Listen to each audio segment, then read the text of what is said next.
poussé la porte d'un hypnothérapeute en janvier 2009.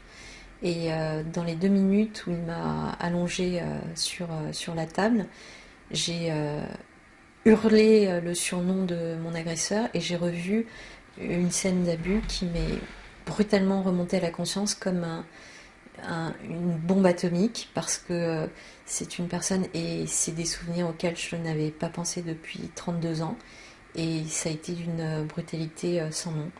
Et au cours de cette scène, j'ai revu des détails d'une précision incroyable.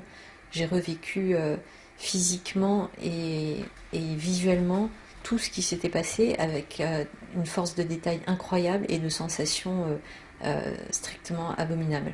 J'ai vu précisément le visage de mon agresseur, j'ai vu précisément des détails vestimentaires, de bijoux, j'ai vu précisément un vélo qui m'appartenait, j'ai vu précisément les lieux où ça s'était passé.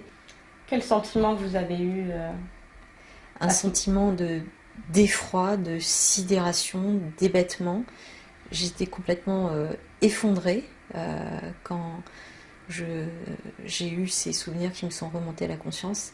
Quelle a été votre réaction quand vous avez décidé d'enclencher justement la machine judiciaire? Vous saviez, vous m'avez expliqué que c'était prescrit. Tout à fait. Au tout début de ma démarche judiciaire, il y avait juste une demande. J'étais tellement hébétée et sidérée par la violence de ces souvenirs que j'avais juste besoin d'explications de la part de mon agresseur. Donc, au tout début de ma démarche, il y a une demande d'explication de la part de mon agresseur. Donc, donc ma mère lui a écrit pour lui demander des explications, lettres qui sont restées sans réponse. Et c'est à ce moment-là que j'ai souhaité signaler les faits à la justice et ensuite déposer plainte parce que mon but à l'origine était juste d'obtenir une confrontation. Par la suite, votre combat s'est élargi. Partant de cette base que les souvenirs sont d'une actualité très forte, c'est-à-dire que dès lors que la boîte de Pandore est ouverte, on les revit au quotidien. Donc, si vous voulez, parallèlement à une thérapie que j'ai engagée, il m'a paru naturel d'avoir une réponse judiciaire. Et donc, si vous voulez, j'ai effectivement fait cette démarche, j'ai déposé plainte, mais très vite, je me suis retrouvée confrontée au mur de la prescription. Et si intellectuellement je peux tout à fait comprendre qu'il y a un principe de droit fondamental qui est le droit à l'oubli, dans mon cas, et suite à cette amnésie traumatique et à cette espèce de